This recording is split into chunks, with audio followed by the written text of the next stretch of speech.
அனைவருக்கும் வணக்கம். நாம் டிசாஸ்டர் மேனேஜ்மெண்ட் சீரீஸை பார்த்துட்ருக்கோம்.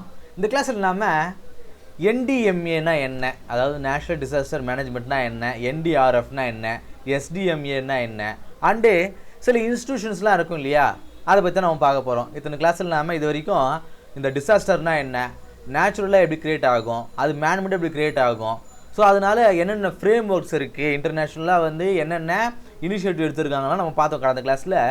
இந்த கிளாஸில் நம்ம இந்தியன் கவர்மெண்ட் இது சார்ந்த இன்ஸ்டியூஷனை ஏதாவது அமைச்சிருக்காங்களா, இது குறித்தா நம்ம இந்த கிளாஸில் பார்க்க போகிறோம். ஒரு இன்ஸ்டியூஷன்னா என்ன நம்ம பார்ப்போம். எந்த ஒரு துறை சார்ந்த ஒரு டிபார்ட்மெண்ட்டை தான் வந்து இன்ஸ்டியூஷன்னு சொல்லுவோம். இப்போது சோஷியாலஜி படிக்கிறவங்களுக்கு ஆகட்டும், இல்லை எத்திக்ஸ் கிளாஸ் நீங்கள் பார்க்குறீங்க அப்படின்னா ஒரு ஃபேமிலி ஒரு இன்ஸ்டியூஷனுங்க, ஒரு ஸ்கூல் ஒரு இன்ஸ்டியூஷன், ஒரு காலேஜ் ஒரு இன்ஸ்டியூஷன். ஸோ அதுபோல் இந்த டிசாஸ்டரை மேனேஜ் பண்ணுறதுக்காக சில இன்ஸ்டியூஷன்ஸை அமைச்சிருக்காங்க. நான் அதை தான் நம்ம பார்க்க போகிறோம். முதலாவது நம்ம டிசாஸ்டர் மேனேஜ்மெண்ட் ஆக்ட் அப்படிங்கிற ஒரு ஆக்டை 2005 வந்து கொண்டு வந்திருக்காங்க. ஸோ இந்த ஆக்ட் என்ன கூட சொல்லுது அப்படின்னா, legal and institutional frame work for disaster prevention, preparedness, response and mitigation in India. அதாவது ஒரு சட்ட அங்கீகாரத்தையும் அது ஒரு நிறுவனத்தை அமைத்து கொள்ளணும் அந்த உரிமையையும் வந்து இந்த ஆக்ட் வந்து கொடுக்குதுங்க. எந்த ஒரு நிறுவனமாக இருந்தாலும், எந்த ஒரு இன்ஸ்டிடியூஷனாக இருந்தாலும், அது ஒரு ஆக்டை பேஸ் பண்ணி இருக்கும்போது தான் நீங்கள் பாலிட்டியில் சொல்லுவீங்க, they drive their powers from the ஆக்ட்னு சொல்லுவாங்க. அதாவது அதுக்கான அதிகாரத்தை அந்த சட்டத்திலேருந்து அது எடுக்குன்னு சொல்லுவாங்க. நீங்கள் பாருங்கள், பஞ்சாயத்து ராஜெலாம் வந்து 1992 வரைக்குமே அது வந்து ஒரு ஆக்ட் இல்லாமல் இருந்தது. அதை வந்து சட்டமுறைப்படுத்துங்க, ஸ்டாச்சுரி பாடியாக கொண்டு வந்ததுக்கப்புறம் தான் அது மோர் பவர்ஃபுல்லாக இருக்கும். அதனால் ஒரு சட்ட அங்கீகாரத்தையும் ஸோ ஒரு டிபார்ட்மெண்ட், ஒரு இன்ஸ்டியூஷன் அமைத்துக் கொள்ளும் உரிமையும் வந்து இந்த ஆக்ட் வந்து கொடுக்குதுங்க. ஸோ இது எதனால் வந்துச்சு அப்படின்னு பார்க்கும்போது 2004 சுனாமி வந்துச்சு இல்லையா. ஸோ இந்த சுனாமிஸில் ஒரு அப்ராக்சிமேட்டாக ஒரு 2 lakh பீப்புள் வந்து இறந்துருப்பாங்க. ஸோ அதனால தான் வந்து இது வந்து ஒரு ரியாக்டிவ் ஆக்டுங்க. இது ரியாக்டிவ் ஆக்ட்னா என்ன, வந்ததுக்கு பிறகு இது மாதிரி நம்ம அந்த ரிஸ்க்கை வந்து ரெடியூஸ் பண்ணணும் அப்படிங்கிறதுக்காக கொண்டு வரப்பட்ட ஒரு சட்டங்க. இந்த சட்டத்தை பேஸ் பண்ணி நேஷனல் டிசாஸ்டர் மேனேஜ்மெண்ட் அத்தாரிட்டி, அதாவது NDMA அப்படிங்கிற இந்த இன்ஸ்டியூஷனை ஆரம்பிச்சிருப்பாங்க. இதோடைய எஸ்டாப்ளிஷ் எதனால் பண்ணது ஒன்று பார்த்துருவோமா. ஸோ 2005 இந்த ஆக்ட் கொண்டு இருப்பாங்க. 2004 சுனாமி வந்ததுனால ஸோ டிசாஸ்டர் மேனேஜ்மெண்ட் ஆக்ட் மூலமாக 2005 இதை வந்து எஸ்டாப்ளிஷ் பண்ணியிருப்பாங்க. இதோட சேர்பர்சனாக வந்து பிரைம் மினிஸ்டர் ஆஃப் இந்தியா இருப்பார். இதில் மெம்பர்ஸாக வந்து வைஸ் சேர்மன் ப்ளஸ் 9 மெம்பர்ஸ் இருப்பாங்க. டோட்டலாக வந்து 10 மெம்பர்ஸா. ஸோ இதோடைய மேண்டேட் என்னென்ன வேலைகள், கட்டாய வேலைகள்னு பார்க்கும்போது, formulate the national policies, plans, guidelines for disaster management. ஒரு பாலிசி கொண்டு வரணும். இப்போ ஒரு புயலோ வெள்ளமோ வரப்போகுதுன்னா அதுக்கான பிளானிங்கை கொண்டு வரணும், அதுக்கான கைட்லைன்ஸ் கொடுக்கணும். இதெல்லாம் இதோட வேலைங்க. சரி, இதோடைய ஃபங்க்ஷன்ஸ் என்ன அப்படின்னு பார்க்கும்போது அகெயின் அதே தான், பிளான்ஸ் கொண்டு வரணும். அப்ரூவ் டிசாஸ்டர் மிட்டிகேஷன் பாலிசி, ஏதாவது டிசாஸ்டருக்கு வருது அப்படின்னா அதுக்கான தடுப்பு நடவடிக்கைகள் என்ன அப்படிங்கிறத அது டிசைன் பண்ணி அதுக்கு அப்ரூவ்மெண்ட் கொடுக்குறது. Conduct capacity building and public awareness. ஒரு பில்டிங் இருக்குது அப்படின்னா அது தரம் வாய்ந்ததாக இருக்குதா, அது இந்த டிசாஸ்டரை தாங்கும் அளவு இருக்குதா. இப்போ ஒரு மால் இருக்குதுன்னு வச்சுங்களேன். இப்போ ஒரு மால் இருக்குதுன்னா அதில் இப்போ ஒரு வீட்டுக்கெல்லாம் வந்து அவங்க செக் பண்ண மாட்டாங்க. ஆனால் ஒரு மால் இருக்குது, ஒரு தியேட்டர் இருக்குது அப்படின்னா அதோடைய அந்த ஸ்ட்ரென்த்திங் கெப்பாசிட்டியை அவங்க செக் பண்ணுவாங்க. ஏன்னா அதில் மக்கள் அதிகமாக இருப்பாங்க. அதில் ஒரு எர்த்குவேக் வருது அப்படின்னா அதில் இறந்து போயிடுவாங்க இல்லையா பெரும்பாலான மக்கள். ஸோ அதனால் அதோடைய கெப்பாசிட்டி செக் பண்ணுறது, மக்கள்கிட்ட பப்ளிக் அவேர்னஸை கொண்டு போகிறது. அதே போல் issue guidelines to ministries, department and states. அந்த துறை சார்ந்தவங்களுக்கு அவங்களுக்கான கைட்லைன்ஸ் கொடுக்குறதும் இந்த NDMA ஃபங்க்ஷன்ஸுங்க. சரி, ரீசெண்டாக என்னெல்லாம் பண்ணியிருக்காங்கன்னு பார்க்கும்போது ஸ்கூல் சேஃப்டி ப்ரோக்ராம்ஸை கொண்டு வந்திருக்காங்க. Mock drills in urban areas நம்ம பார்க்குறோம். நிறைய இந்த ப்ராப்பரான ஒரு பிளானிங் இல்லாதனால, அர்பன் பிளானிங் இல்லாதனால ஃப்ரீக்வெண்ட்டாக இந்த மாதிரி டிசாஸ்டர் ஏற்படுறது நம்ம பார்க்குறோம். Guidelines on heat waves, earthquake, floods and chemical disaster, இதுக்கு எல்லாத்துக்குமே ஒரு சில கைட்லைன்ஸை கொடுக்குறாங்க. அடுத்த வந்து நேஷனல் எக்ஸிக்யூட்டிவ் கமிட்டி அப்படிங்கிற ஒரு கமிட்டிங்க. இது எதுக்காக அப்படின்னா, மேலே கொடுக்குறாங்க இல்லையா இந்த NDMA பிளான்ஸ்ன்னு சொல்லிட்டு, NDMA சில பிளான்ஸ் இருக்குது இல்லையா, அதை வந்து இம்ப்ளிமெண்ட் பண்ணுறது தான் இவங்களுடைய வேலை. இவருடைய சேர்பர்சனாக வந்து யூனியன் ஹோம் செக்ரட்டரி இருப்பார். யூனியன் ஹோம் செக்ரட்டரி இருப்பார். இதோடைய மெம்பர்ஸாக வந்து செக்ரட்டரிஸ் ஆஃப் கீ மினிஸ்டர்ஸ், இப்போ ஹெல்த், டிரான்ஸ்போர்ட், என்விரான்மெண்ட்டு, இது மாதிரியான மினிஸ்டர்ஸில் இருக்கக்கூடிய டிபார்ட்மெண்ட் மினிஸ்டர்ஸில் இருக்கக்கூடிய செக்ரட்டரிஸை வந்து இதோடைய மெம்பர்ஸாக வந்திருப்பாங்க. Coordinate between the central ministers and NDMAவுக்கும் அங்கே மினிஸ்டர்ஸுக்கும் இல்லை கோஆர்டினேட் பண்ணுறது. எப்படி வந்து சீஃப் மினிஸ்டர் ஆகட்டும், இல்லை பிரைம் மினிஸ்டர் ஆகட்டும், பிரசிடென்ட்டுக்கோ கவர்னர் அண்டு பார்லிமெண்ட்டுக்கோ இல்லை மினிஸ்டர்ஸ்க்கோ ஒரு கோஆர்டினேட் பண்ணுறோம். அது போல் இவங்க activate response at the national லெவலில் இவங்களுடைய அந்த ரெஸ்பான்ஸ் வந்து இருக்கும் அப்படிங்கிறத நம்ம பார்க்குறோம். அடுத்தா வந்து நேஷனல் டிசாஸ்டர் ரெஸ்பான்ஸ் ஃபோர்ஸ் அப்படிங்கிறது. இது என்ன அப்படின்னா, இப்போ ஒரு சுனாமி வருது, இல்லை ஒரு வெள்ளம் வருது அப்படின்னா அதில் நிறைய பேர் சிக்கியிருப்பாங்க அப்படின்னு வச்சுங்களேன். அவங்கள வந்து மீட்டெடுக்கணும் அப்படின்னா அதுக்கு தாங்க இந்த ரெஸ்பான்ஸ் ஃபோர்ஸ் அப்படிங்கிறது. நீங்கள் பார்த்துருப்பீங்க, ஒரு பெரிய புயலோ வெள்ளமோ வந்துன்னா இந்த சிஆர்பிஎஃப்லேருந்து இவங்கெல்லாம் வந்து அந்த இடத்துக்கு வருவாங்க. ஏன்னா அவங்க வந்து ஒரு மிலிட்ரி இல்லையா, அவங்களுக்கு அந்த அந்த கெப்பாசிட்டி வந்து அதிகமாக இருக்கும். இப்போ நமக்கு நார்மலாக இருக்குது நம்மளுக்கு ஆகட்டும், அவங்களுக்கான ட்ரைனிங் வந்து ரொம்ப ஹெவியாக இருந்ததுனால அந்த அந்த டிசாஸ்டரில் இருக்கக்கூடிய அந்த ஸ்ட்ரென்த்தனிங் தாண்டி இவங்களால போராட முடியுன்றதுனால அவங்களாம் வருவாங்க. ஸோ பாருங்கள், ரெஸ்பான்ஸ் பாருங்கள், specialised force for response, rescue, relief and recovery during the disaster. மக்கள் மாட்டிருக்காங்கன்னா அவங்கள வந்து கீழே கொண்டு வருது, ஒரு ஹெலிகாப்டர் கொண்டு வந்து அங்கே இருக்கிறவங்கள கொண்டு போகிறது, இதெல்லாம் வந்து இவங்களுடைய வேலைன்னு சொல்லுவாங்க. இது வந்து மினிஸ்டர் ஆஃப் ஹோம் அஃபேர்ஸ் கிட்ட இருக்குங்க.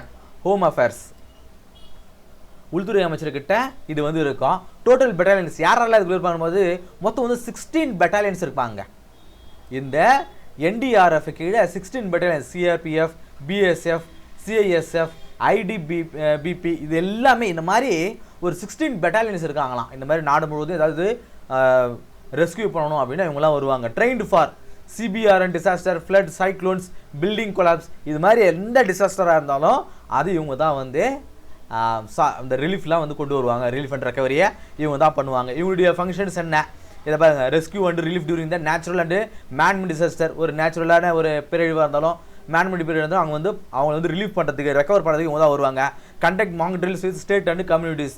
சில இப்போ நம்ம பார்த்துருப்போம், இப்போ போர் வரும்போது கூட இந்த பகல்காம் டாப்புக்கு நம்ம போர் நடக்கும்போது ட்ரில்லிங்லாம் கொடுத்துட்டு இருந்தாங்க, இதெல்லாம் அவங்க வந்து கொடுப்பாங்க. Work with STRF, state disaster response force இருக்கு இல்லையா, அவங்களோட சேர்ந்து இவங்க ஒர்க் பண்ணுவாங்க. எப்படி நேஷனல் லெவலில் இருக்கோ அதே போல் ஸ்டேட் லெவலில் இருக்கும். டிப்ளாய் இன்டர்நேஷ்னலி, இப்போ டர்க்கியில் ஒரு எர்த்குவேக் வருதுன்னு வச்சுங்களேன், அங்கேயுமே இவங்க போயிட்டு உதவி தானே, நம்ம ஊரில் மட்டும் இல்லை, நமக்கு எதாவது வேணும்னா அவங்க வருவாங்க. இப்படி ரெஸ்பான்ஸாக வந்து இன்டர்நேஷ்னலாகவும் நம்ம ஹெல்ப் பண்ணுறோன்ற பார்க்குறாங்க. சார் நேஷனல் லெவலில் பார்த்துட்டோமா, இப்போது state disaster management authority, SDMA, மேலே பார்த்து அதே தான், வேறு எதுவுமே கிடையாது. இதோடைய ஹெட்டாக வந்து சீஃப் மினிஸ்டர் இருப்பார். இவங்களுடைய ரோல்ஸ் என்ன, state policy and approve the state disaster management plan. இவங்களுடைய பிளான்ஸும் அதே போல் தான். அது நேஷனல் லெவலுக்கு பண்ணாங்களா, இது ஸ்டேட் லெவலுக்கு பண்ணுறாங்க. Supported by state executive committee, headed by the chief secretary. மேலே பார்த்த இல்லையா ஒரு இம்ப்ளிமெண்டேஷன் கமிட்டி, அதே போல் தான் இவங்களும் அதே போல் தான் இம்ப்ளிமெண்ட் பண்ணுவாங்க. இதோடைய சேலஞ்சஸ் என்ன, ஸ்டேட் கவர்மெண்ட்டில் பொறுத்த வரைக்கும் சேலஞ்சஸ் என்னன்னு பார்க்கும்போது புவர் ஃபண்டிங். இப்போ சென்ட்ரல் கவர்மெண்ட்டுக்கு அது மாதிரி தேவை கிடையாது, அவங்க தான் ஃபண்டே இருக்கும். ஸ்டேட் கவர்மெண்ட்டுக்கு ஃபண்ட் இருக்காது. இப்போ நம்ம கேரளாவில் ஒரு லேண்ட் சைடு வந்துச்சு இல்லையா, அப்போ அவங்க கேட்குறாங்க இது நேஷனல் டிசாஸ்டர் அனௌன்ஸ் பண்ணி எங்களுக்கு ஃபண்டிங் கொடுங்கன்னா தர முடியாது அப்படின்ட்டாங்க. இப்போ நம்மமே கூட வந்து சவுத் சைடில் கடந்த வருஷம் வந்து நிறைய ஃப்ளட் வரும்போது சென்ட்ரல் கிட்ட கேட்கும்போது அதான் தர முடியாது அப்படின்ட்டாங்க. ஸோ இது மாதிரி புவர் ஃபண்டிங் இருக்கிறதுனால நிறைய பாலிசிஸை இம்ப்ளிமெண்ட் பண்ண முடியல. லேக் ஆஃப் ட்ரெயின்டு பர்சனல்ஸ், நிறைய பேர் ட்ரெயின்டான பர்சன்ஸ் இங்கே கிடையாது. ஏன்னா இந்த சிஆர்பிஎஃப், பிஎஸ்எஃப், இந்த ஐடிபிலாம் வந்து பார்த்திங்கன்னா நார்த் சைடில் தான் அதிகமாக இருப்பாங்க, நம்ம சைடில் இருன்றதால. ஸோ ட்ரெயின்டு ப்ரொஃபஷனல்ஸ் வந்து இங்கே கிடையாது. டிலே இன் ரெஸ்பான்ஸ் கோஆர்டினேஷன், இப்போ அங்கேருந்து வர்றதுக்கு ஒரு டிலே ஆகும் நார்த் சைட்லேருந்து. லிமிட்டட் ரோல் இன் SDRF, இவங்களுடைய ரோல் அப்படிங்கிறது ரொம்ப குறைவானதாக இருக்கும். இந்த ஸ்டேட் ரெஸ்பான்ஸ் இருக்காங்க இல்லையா, நேஷனல் வந்து அவங்க ஃப்ரீக்வெண்ட்டாக இருப்பாங்க. இந்த ஸ்டேட்டில் வந்தால் மட்டும்தான் அவங்களுடைய ரோல் அப்படிங்கிறது இருக்கும் இல்லையா, அதை சொல்கிறாங்க. சரி, அதே போல் இப்போ ஸ்டேட் பார்த்துட்டு இல்லையா, அதே போல் district, national, state, district disaster management authority, DDMA, இதோடைய ஹெட்டாக வந்து மேஜிஸ்ட்ரேட் இல்லைனா கலெக்டர், 2 பேர் ஒரே ஆள் தான். ஸோ அவங்க இருப்பாங்க. ரோல்னா coordinate all local level disaster response, இவங்க லோக்கல் லெவலில் மேனேஜ் பண்ணுவாங்க. Block and village level officers, local police, fire force and panchayat, இவங்கெல்லாம் வந்து இதுக்கு ஹெல்ப்ஃபுல்லாக இருப்பாங்க. சப்போர்ட் மேலே எப்படி நம்ம BSF பார்த்தோமோ அதுபோல் லோக்கல் லெவலில் எங்கள் ஆஃபீஸஸ்லாம் இதுக்கு சப்போர்ட் பண்ணுவாங்க. அது இருந்து கோஆர்டினேஷன் சென்ட்ரல், ஸ்டேட், லோக்கல், இவங்களுடைய கோஆர்டினேஷன் எப்படி இருக்குன்னு பார்க்கும்போது சென்ட்ரல் கவர்மெண்ட் அப்படின்றது ஃபண்டிங் கொடுக்கும், நேஷனல் பிளானை கொடுக்கும், இன்டர்ஸ்டேட் கோஆர்டினேஷனை இது கொண்டு வரும். இப்போ ஏதாவது ஒரு டிசாஸ்டர் வருது அப்படின்னா சென்ட்ரல் கவர்மெண்ட்டுடைய வேலை என்ன, இந்த டிசாஸ்டரில் ஒவ்வொரு பாடியுடைய மேலே என்னென்ன பாடின்னு பார்த்துட்டு இல்லையா, இதனுடைய கோஆர்டினேஷன் என்ன அப்படிங்கிறத பார்க்கும்போது சென்ட்ரல் கவர்மெண்ட் வந்து ஃபண்டிங் கொடுப்பாங்க, நேஷனல் லெவலில் ஒரு பிளானை கொண்டு வருவாங்க, 2 மாநிலத்தில் கோஆர்டினேஷன் ஏற்படுத்துவாங்க. ஸ்டேட்டுடைய வேலை என்ன, பிரைமரி ரெஸ்பான்ஸ் ஏஜென்சி அவங்க தான். ஏன்னா ஸ்டேட்டுக்குள்ள தான் ஏதாவது பிரச்சனை வரும். ஏன்னா டிசாஸ்டர் அப்படிங்கிறது ஸ்டேட் லிஸ்ட்டில் தான் இருக்குது. ஏதாவது ஒரு பிரச்சனை வருதுன்னா ஸ்டேட் தான் பார்க்கணும். லோக்கல் பாடிஸ்ன்னு பார்க்கும்போது implementation of relief awareness and mock release, இருந்தால் ஸ்டேட்டு கொண்டு வந்தாலும் நேஷனல் லெவலில் கொண்டு வந்தாலும் அந்த ரிலீஃப் அப்படிங்கிறது லோக்கல் பாடிஸால் மட்டும் தான் முடியும் அப்படின்றாங்க. சரி, இதில் என்னென்ன இஷ்யூஸ் அப்படின்னு பார்க்கும்போது poor coordination, week local level training, கிடைக்கக்கூடிய லோக்கல் லெவல்ஸுக்கு போதுமான ட்ரைனிங் கிடையாது.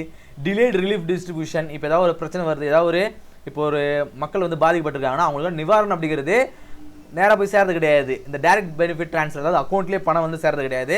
ஸோ அந்த மாதிரிலாம் பண்ணும்பொழுது கொஞ்சம் ஈஸியாக இருக்கும். கையில் கொடுக்கும்போது அது நிறைய பேர்கிட்ட மாறி வரும்போது அதோடைய லெவல் கம்மியாகும் இல்லையா, அதான் சொல்கிறாங்க. அர்பன் வல்னரபிலிட்டி, இப்போ நகரங்கள் இருக்கும் அதிகமாக வந்து பாதிப்பு அடைகிறாங்க. இது காரணம் என்ன, ப்ராப்பரான அந்த பிளானிங் இல்லாதனால.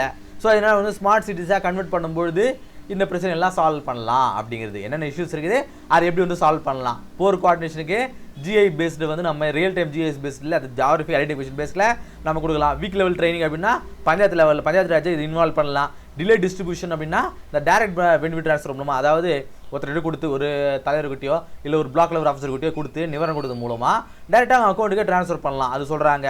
அர்பன் வல்னரபிலிட்டி ஆயிடுச்சுன்னா இந்த ஸ்மார்ட் சிட்டி அதை கன்வெர்ட் பண்ணுறது மூலமாக இந்த இஷ்யூஸ்லாம் சால்வ் பண்ணலாம் அப்படின்றாங்க. சரியா? இப்போ ப்ராக்டிஸ் கொஸ்டினுங்க. Who is the ex official chairperson of the national disaster management authority? ரொம்ப சிம்பிளுங்க. அதாவது NDMA உடைய சேர்பர்சன், எக்ஸ் அஃபிஷியல் சேர்பர்சன்னா என்ன, அதாவது இதனால தான் இவர் இதுக்கு ஹெட்டாக இருப்பாருன்னு அர்த்தம். சரிங்களா? ஏவா பியா சியா டியா? இதுக்கான சரியான ஆன்சரை கீழே கமெண்ட் பாக்ஸில் சொல்லுங்கள். இந்த கிளாஸ் உங்களுக்கு யூஸ்ஃபுல்லாக இருக்கும் நம்புறேன். அடுத்த கிளாஸ் சந்திப்போம். நன்றி.